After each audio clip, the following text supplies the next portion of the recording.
Halo semuanya, perkenalkan nama saya Vanessa Elina Sinaga dengan NIM 2224137 dari kelas AK24C.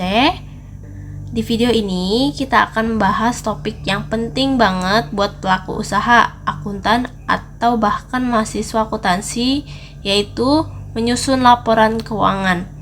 Jangan khawatir, kita bahas dengan cara yang ringan dan jelas, plus ada contoh langsung biar makin gampang dipahami. Yuk kita mulai. Apa itu laporan keuangan? Nah, laporan keuangan itu sebenarnya seperti rapor buat sebuah bisnis. Lewat laporan ini kita bisa lihat sehat atau enggaknya kondisi keuangan suatu perusahaan. Biasanya laporan keuangan terdiri dari beberapa bagian utama. Ada laporan laba rugi, neraca, seperti laporan posisi keuangan, laporan arus kas, laporan perubahan ekuitas. Nah, tujuan utamanya adalah memberikan gambaran yang jujur dan lengkap tentang posisi keuangan, kinerja, dan arus kas bisnis dalam periode tertentu. Nah, penyusunan laporan keuangan itu sebenarnya punya alur tertentu. Gampangnya kayak gini. Yang pertama, kumpulkan semua data transaksi seperti penjualan, pembelian, gaji, biaya operasional, dan lain-lainnya. Nah, yang kedua, catat di jurnal umum. Ini semacam buku harian transaksi. Nah, yang ketiga, pindahkan ke buku besar. Di sini semua akun diklasifikasikan. Yang keempat, membuat neraca saldo buat ngecek keseimbangan antara debit dan kredit. Yang kelima, susun laporan keuangan. Baru deh kita buat laporan seperti laba rugi, neraca, dan lainnya. Oke, selanjutnya kita akan masuk ke contohnya. Let's go. Tuan Ahmad adalah pemilik Tanjung Tailor yang didirikan pada tanggal 2 Januari 2023. Berikut ini transaksi yang terjadi selama bulan pertama operasi perusahaan tersebut. Nah, Januari tanggal 2, Tuan Ahmad menginvestasikan uang tunai sebesar 35 juta. Nah, gimana sih cara buat jurnalnya itu? Nah, ini sini pertama sudah dikerjakan, yaitu di tanggal 2 kita ketik, lalu akunnya itu kan kalau menginvestasikan uang, kasnya itu bertambah dan juga modal juga bertambah. Nah, sini kas bertambah di debit sebesar 35 juta dan modal awal di kredit sebesar 35 juta. Nah, sangat mudah sekali, bukan? Skip aja lah. Nah, selanjutnya di tanggal 5 dibeli peralatan untuk kebutuhan penjahit secara tunai sebesar 900.000. Nah, apa sih yang berpengaruh? Yang pertama pastinya peralatan bertambah di debit sebesar 900.000 dan kas bertambah juga dan kas berkurang sebesar 900.000. Tanggal 6 dibeli 5 buah mesin jahit secara kredit sebesar 20 juta.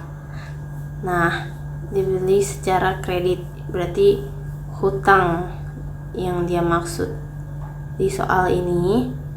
Nah, pertama pastinya kita membeli peralatan itu kita terima dan itu menjadi tambah. Nah, bertambahnya peralatan akan berpengaruh di debit sebesar 20 juta dan utang kita juga bertambah karena kas juga nggak keluar, masih utuh, lalu tapi kita sudah menerima barangnya, jadi utang kita sebesar 20 juta di kredit. Selanjutnya diterima penghasilan jasa jahit secara tunai sebesar 5 juta. Nah, di tanggal 10 ini kas kita bertambah di debit sebesar 5 juta dan pendapatan usaha kita juga bertambah di kredit sebesar 5 juta. Di tanggal 12 dibayar seluruh utang atas transaksi pembelian mesin jahit pada nomor 6 di atas. Nah, kita sebelumnya itu ada utang. Nah, di tanggal 10 ini kita bayar utang kita secara full ya, utuh. Berarti utang usaha kita berkurang karena kita udah membayar utang kemarin sebesar 20 juta dan kas kita juga keluar sebesar 20 juta. Nah, utang bertambah di debit dan kas berkurang di kredit. Seperti itu teman-teman. Selanjutnya, pada tanggal 15 pada tanggal 15 memberikan jasa jahit pada Tuan Jaki senilai 4 juta atas jasa Tuan Jaki baru akan membayar tanggal 20 Januari 2023. Nah, sini ada contoh jurnalnya.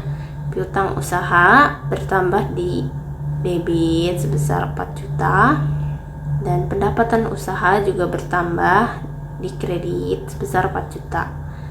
Nah, tanggal 17 dibayar biaya listrik bulan ini sebesar 100.000. Nah, beban listrik bertambah di debit sebesar 100.000 dan kas kita berkurang 100.000 karena membayar listrik tersebut. Selanjutnya, tanggal 20 diterima pembayaran dari Tuan Jaki untuk melunasi sebagian utangnya pada tanggal 15 Januari sebesar 4 juta. Dari jumlah tersebut, 2 juta dibayar tunai, sedangkan sisanya dibayar bulan depan. Nah, itu kayak gimana? Oke, ini agak gampang ya. Jadi, pada tanggal tersebut, kita menerima uang itu setengahnya, yaitu 2 juta. Dan piutang kita masih ada 2 juta lagi.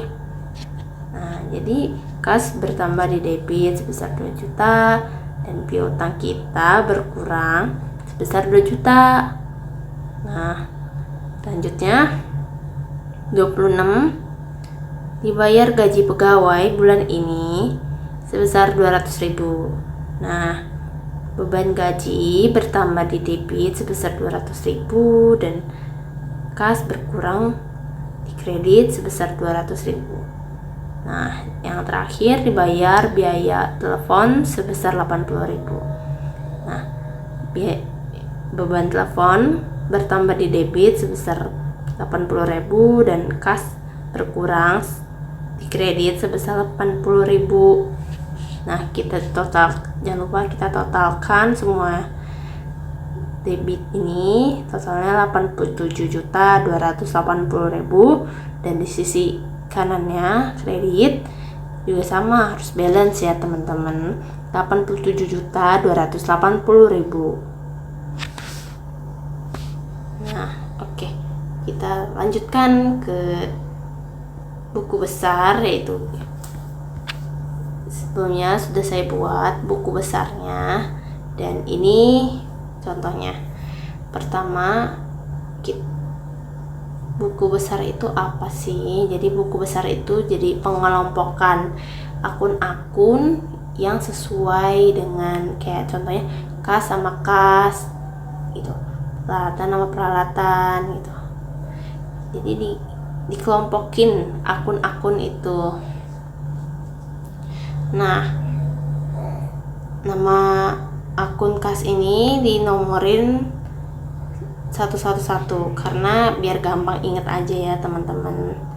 Dan jadi fungsi nomor akun ini apa? Buat memberi tanda ya teman-teman. Kalau dari jurnal umum kita sudah masukin nomornya, berarti kita sudah masuk ke buku besar. Jadi nomor ini berfungsi untuk menandai di jurnal umum agar transaksi apa yang sudah kita input di buku besar. Seperti itu teman-teman.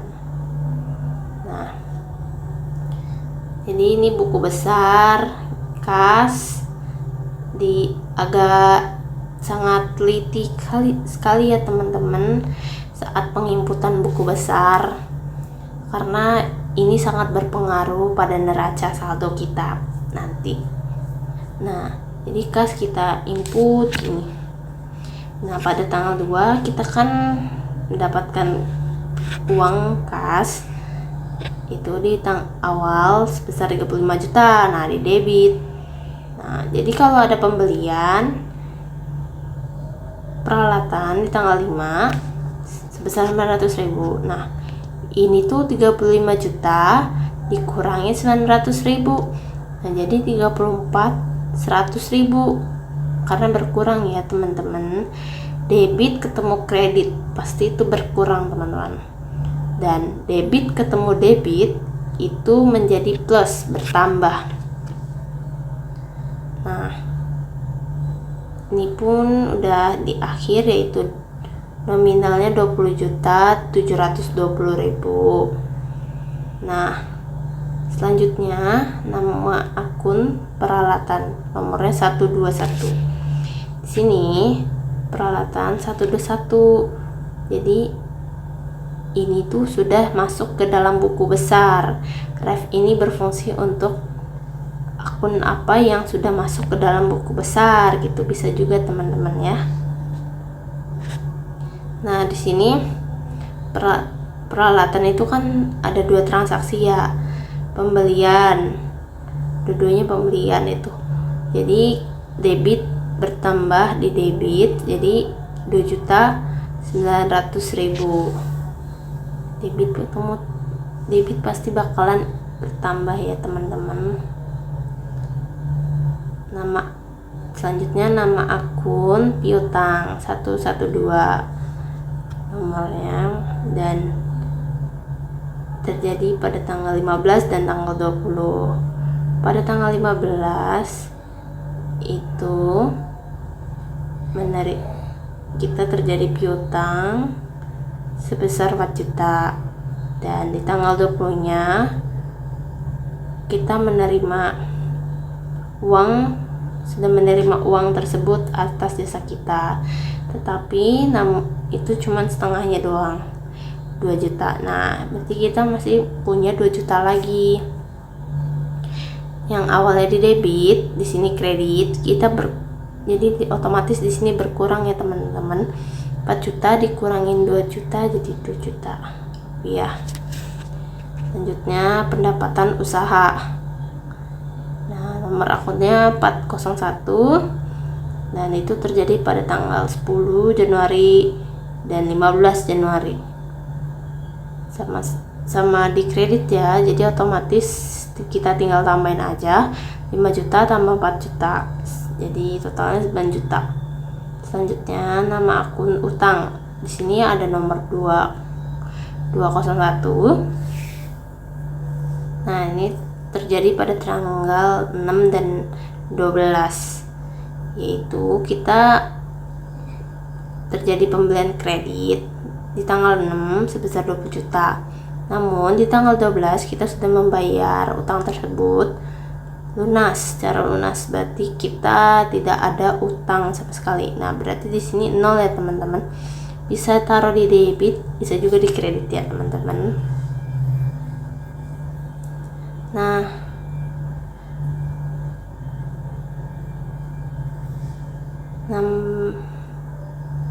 beban listrik. Nama akun beban listrik yaitu nomornya 501, terjadi pada tanggal 17. Nah, pembayar beban ini taruh di debit, dan saldonya itu kita di debit sebesar 100.000. Sama juga gaji pegawai, di sini 200.000 debitnya tidak, di saldonya 200.000. Nah, beban telepon di sini juga sama, 80.000 di debit dan 80.000 10.000 di saldo debitnya ya. Dan terakhir ini modal. Nah, modal itu pada tanggal awal 2 Januari dikredit sebesar 35 juta dan saldonya 35 juta dikredit juga. Oke, sekian seperti itu untuk buku besar. Jadi kurang lebih seperti itu. Selanjutnya kita pindah ke neraca saldo. Nah, berikut ini neraca saldonya. Jadi setelah kita inputin di buku besar dan selanjutnya kita ke neraca saldo, yaitu dari pindahan dari buku besar ke sini. Jadi kas kita diambil dari sini ya teman-teman nih, 20.720.000 kita taruh sini. Dan peralatan juga sama ya, di debit sebesar 20.900.000. Nah, kalau ini ada di debit itu juga di neraca saldonya di debit ya. Dan kalau di buku besarnya kredit, kita di neraca saldonya juga pasti akan naruhnya di kredit juga. Jangan salah tempat ya teman-teman, nama akunnya. Dan setelah di total 44 juta rupiah, dan sisi kiri kanan juga balance 44 juta. Sekian dari saya, kurang lebihnya mohon maaf. Terima kasih sudah mendengarkan. Selamat beraktivitas teman-teman. Nah, sebelumnya sudah saya jelaskan soal kasus cara menyusun laporan keuangan. Nah, saya akan sekilas dikit kenapa laporan keuangan ini sangat penting. Laporan keuangan bukan cuma formalitas teman-teman, tetapi jadi dasar buat mengambil keputusan yang penting.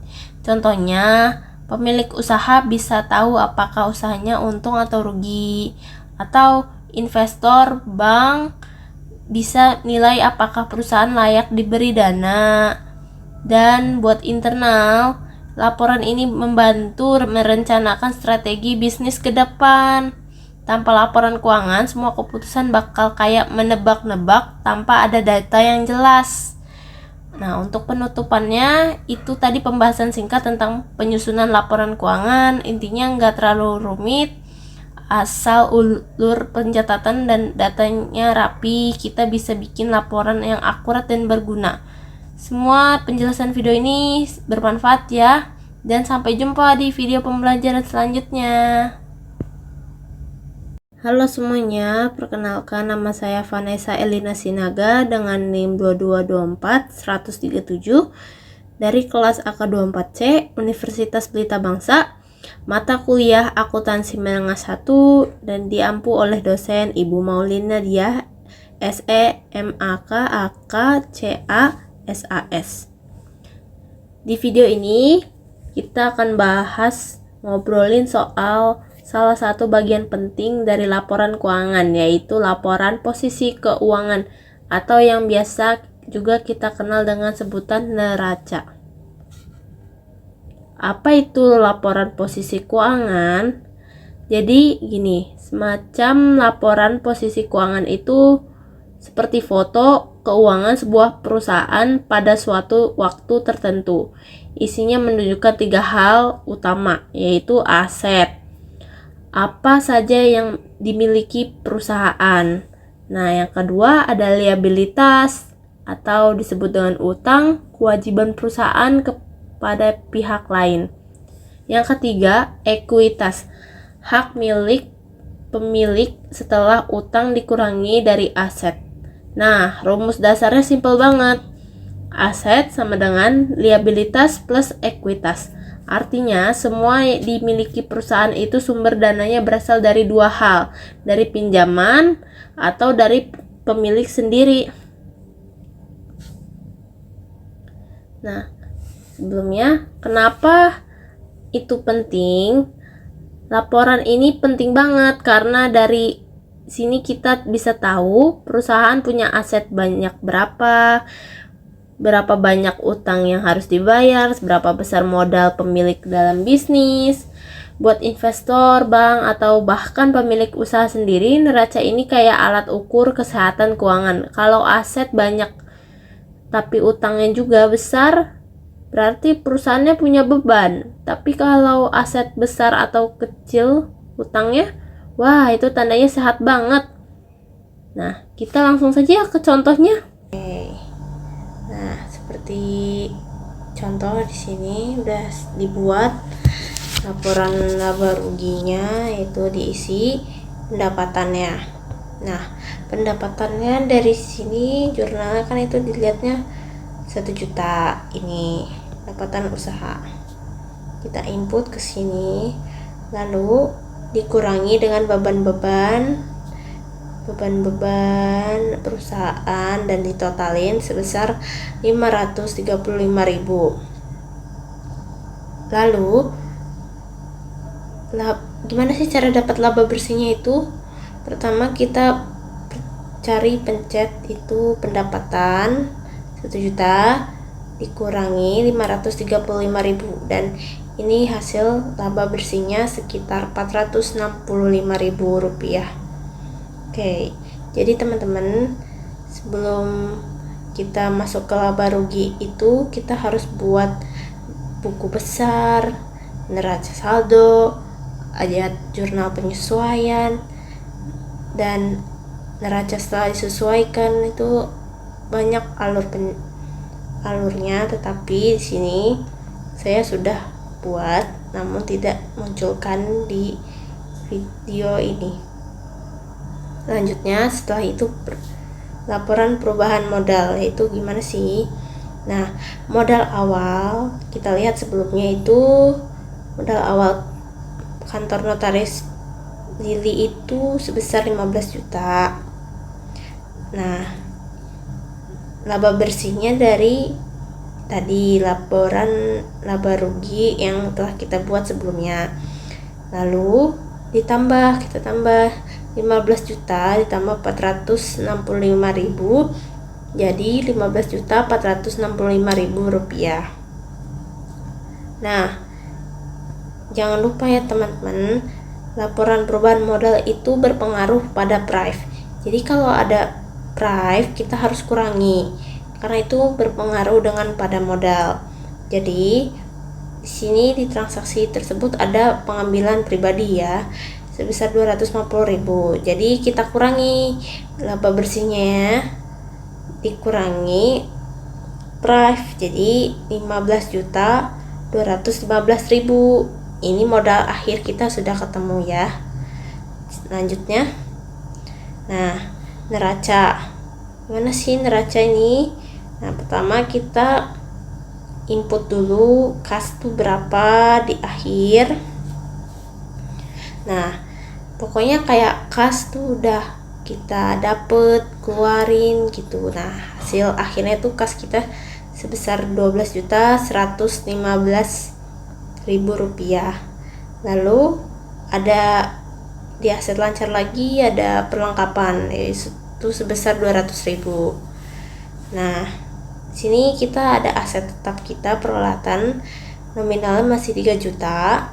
Nah, kita totalin semua, total aset itu 15.315.000 rupiah. Nah, di sini pasifa sebelah posisi kanan. Kalau sebelah kiri aktiva, kanan pasifa. Nah, pasifa ini ada terdiri utang dan modal ya. Nah, di sini kan tadi utang usaha kita kan 200.000 awal. Namun di akhir kita bayar sebesar 100.000. Jadi utang usaha kita masih tersisa 100.000. Nah, kita input di sini terdapat utang sebesar 100.000. Lalu modal akhirnya kita masukkan di sini. Nih, kita ambil dari laporan perubahan modal. Nah, nih yang modal akhir kita, lalu kita input ke sini 15.215.000. Lalu kita tambahkan utang usaha plus modal akhir kita, yaitu jadi 15.315.000 rupiah. Nah, di sini balance ya teman-teman. Tips menyusun laporan posisi keuangan. Kalau kamu mau menyusun laporan sendiri, berikut tips sederhana. Nah, 1. Kumpulkan semua data aset dan utang secara lengkap. Kedua, kelompokkan sesuai jenisnya. Misal aset lancar, aset tetap, utang jangka panjang atau utang jangka pendek, dan lain-lainnya. Yang ketiga, pastikan seimbang antara total aset dan total liabilitas plus ekuitas. Jadi harus sama ya teman-teman, balance. Dan yang keempat, gunakan format yang konsisten biar gampang dibaca dan diperiksa. Yang penting pastikan semua berdasarkan data yang real dan jangan asal cocok-cocokin angkanya ya. Oke, jadi itu penjelasan tentang laporan posisi keuangan. Kesannya mungkin serius, tapi sebenarnya konsep dasar cukup simpel. Semoga penjelasan dan contoh tadi bisa bantu lebih paham bagaimana lebih paham apa dan contoh tadi semoga penjelasan dan contoh tadi bisa membantu semoga penjelasan dan contoh tadi bisa membantu agar lebih paham, apalagi kalau lagi ngerjain tugas atau persiapan presentasi. Good luck. Halo semuanya, perkenalkan nama saya Vanessa Elina Sinaga dengan NIM 2224137 dari kelas AK24C Universitas Pelita Bangsa, mata kuliah Akuntansi Menengah 1 yang diampu oleh dosen Ibu Molina Dia SE MAK AK CA SAS. Di video kali ini kita akan bahas dua hal penting dalam laporan keuangan, yaitu laporan laba rugi dan penghasilan komprehensif lainnya. Mungkin kedengarannya agak teknis, tapi tenang aja, kita bahas pelan-pelan dengan contoh juga, biar enggak cuman hafalan istilahnya tapi juga paham maknanya. Apa itu laporan laba rugi?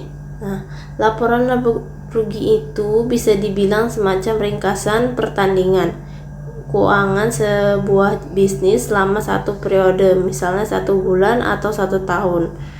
Dari laporan ini kita bisa lihat pendapatan yang dihasilkan, biaya-biaya yang dikeluarkan, dan pada akhirnya apakah perusahaan itu untung atau rugi. Nah, struktur kurang lebih kayak gini. Yang pertama, pendapatan atau bisa disebut dengan penjualan. Nah, yang kedua, harga pokok penjualan atau HPP. Nah, yang ketiga, laba kotor. Keempat, beban usaha seperti gaji, listrik, dan lain-lainnya. Yang kelima, laba operasional. Dan keenam, pendapatan atau beban lain-lainnya. Ketujuh, laba sebelum pajak. Dan 8, pajak penghasilan. Dan yang ke-9, laba bersih. Berikut contoh laporan laba rugi. Kita ambil contoh sederhananya ya. Misalnya ada usaha kecil toko kopi hangat pagi selama bulan Maret 2025. Mereka mempunyai data keuangan sebagai berikut. Pendapatan sebesar 80 juta, HPP, biaya beli bahan baku kayak macam kopi dan banyak lagi sebesar 30 juta. Ada juga gaji karyawan 15 juta, biaya listrik, air, internet itu semuanya 3 juta, dan ada juga pajak penghasilannya sebesar 2 juta. Maka laporan laba ruginya akan kelihatan seperti ini. Nah, jadi pendapatannya itu kan 80 juta dikurangi oleh HPP sebesar 30 juta. Jadi laba kotor yang kita dapat itu sebesar 50 juta karena dikurangin pendapatan, dikurangin HPP agar bisa menghasilkan laba kotornya. Lalu dari laba kotor kita kurangi kayak biaya-biaya operasional, kayak beban gaji dan lain-lainnya lah. Nah, itu beban gaji kan sebesar 15 juta dan biaya operasional lainnya 3 juta, jadi 18 juta. Kita kurangi yang 50 juta ini, kurangi 18 juta totalnya ya. Jadi yang kita dapat itu 32 juta rupiah laba operasionalnya. Nah, terus di sini juga terdapat pajak. Pajaknya sebesar 2 juta. Kita kurangi juga. Nah, maka laba bersih yang didapat itu 30 juta rupiah. Nah, jadi laporan ini kita tahu bahwa toko kopi ini berhasil meraih laba bersih sebesar 30 juta di bulan itu. Mantap kan? Lalu apa itu penghasilan komprehensif lainnya? Nah, sekarang masuk ke bagian yang suka bikin bingung. Penghasilan komprehensif lainnya ini adalah pendapatan atau kerugian yang tidak dimasukkan dalam laba rugi biasa tetapi tetap mempengaruhi kekayaan perusahaan. Contohnya, selisih kurs karena perusahaan punya aset dalam mata uang asing. Nah, keuntungan atau kerugian dari investasi jangka panjang, saham misalnya. Nah, terus penyesuaian atas revaluasi aset tetap, pengukuran kembali imbalan kerja, pensiun, dan lain-lainnya. Ini semua dicatat di bagian penghasilan komprehensif lainnya karena nilainya bisa fluktuatif dan belum bisa direalisasikan seperti pendapatan biasa. Nah, ini masuk ke contohnya penghasilan komprehensif lainnya. Nah, balik ke contoh toko kopi Hangat Pagi tadi. Misal toko ini juga punya investasi saham di perusahaan kopi lain. Di akhir Maret, nilai investasinya naik sebesar 5 juta rupiah. Nah, kenaikan ini belum dijual, jadi belum masuk ke pendapatan biasa, tetapi tetap dicatat di laporan penghasilan komprehensif. Maka laporan tambahannya jadi seperti ini. Penghasilan komprehensif lainnya yaitu keuntungan revaluasi investasi sebesar 5 juta rupiah dan total penghasilan komprehensifnya ini sebesar 35 juta rupiah karena ditambahin yang dari 30 juta laporan laba rugi sebelumnya. Jadi kita tambahin yang penghasilan komprehensifnya itu 5 juta, jadi totalnya 35 juta rupiah. Artinya walaupun laba bersih hanya 30 juta, total kekayaannya yang bertambah selama bulan itu sebenarnya 35 juta. Nah, oke. Jadi kesimpulannya laporan laba rugi nunjukin untung rugi dari operasional sehari-hari. Di sisi lain, penghasilan komprehensif lainnya nunjukin perubahan nilai aset atau hal lainnya yang belum direalisasi tapi tetap penting. Dua laporan ini sama-sama penting supaya gambaran keuangan perusahaan jadi lebih utuh. Sekian video dari saya, kurang lebihnya mohon maaf. Semoga dapat dipahami. Terima kasih.